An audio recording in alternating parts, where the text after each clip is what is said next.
কিছু নেই, বার্তা তো এখানে যারা দিতে চায় সাধারণ মানুষের ঢল যেভাবে নেমেছে, এবং এটা শুধু কলকাতায় নয়, এটা সারা পশ্চিমবঙ্গ জুড়ে, সারা ভারতবর্ষ জুড়ে, এবং লন্ডন, অ্যাটলান্টা, USA, পোল্যান্ড, এরকম সমস্ত জায়গায় আজকে এরকম মিছিল বেরিয়েছে।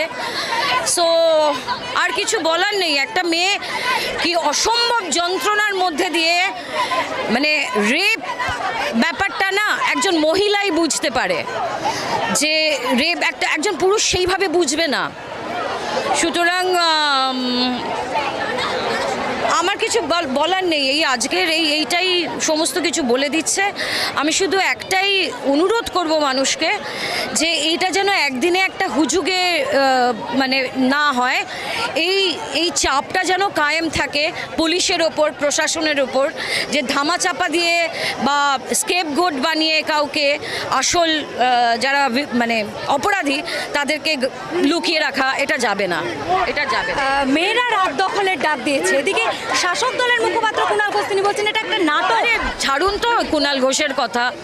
উনি তো আগে মমতা ব্যানার্জিকে এর কাণ্ডে, তখন মমতা ব্যানার্জিকে বলেছিল যে সবচেয়ে বড় সারদা কাণ্ডে।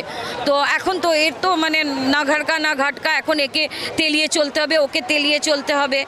ইভেন মানে I am sorry to say Sourav Ganguly, Sourav, I am really sad that তোমাকে মানুষ যেইভাবে দাদাগিরি, তোমার ক্রিকেট, তোমার মহারাজা, তোমাকে যেই আসনে মানুষ বসিয়েছে, তুমি এটাকে একটা বিচ্ছিন্ন ঘটনা বলছো। তুমি এটাকে একটা বিচ্ছিন্ন ঘটনা বলছো। যত ওই আনন্দবাজারিও লোকজন এই ফেসবুক, ইনস্টাগ্রামে তুমি দেখবে এই সোহম, হরলিক্সের পার্টি, তারা বলছে পুলিশ আছে বলেই শহরে মেয়েরা সুস্থ আছে।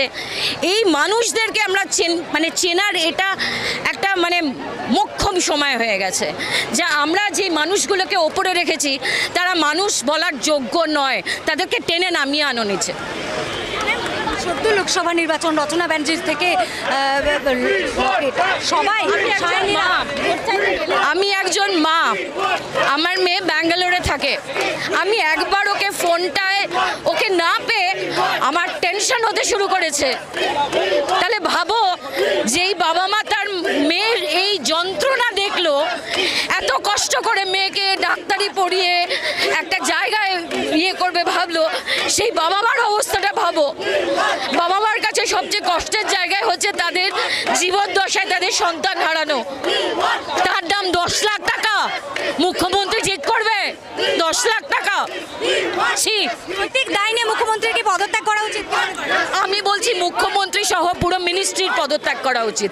ইউথের ওপর ছেড়ে দিক, ইউথ ডিসাইড করবে যে কাকে দেবে কাকে রাখবে, ইউথ ডিসাইড করবে। এরা এরা এরা কারাপ্টেড, গন্ধ, পচা, দুর্গন্ধ বেরিয়ে গেছে, এদেরকে একদম নামিয়ে ফেলো।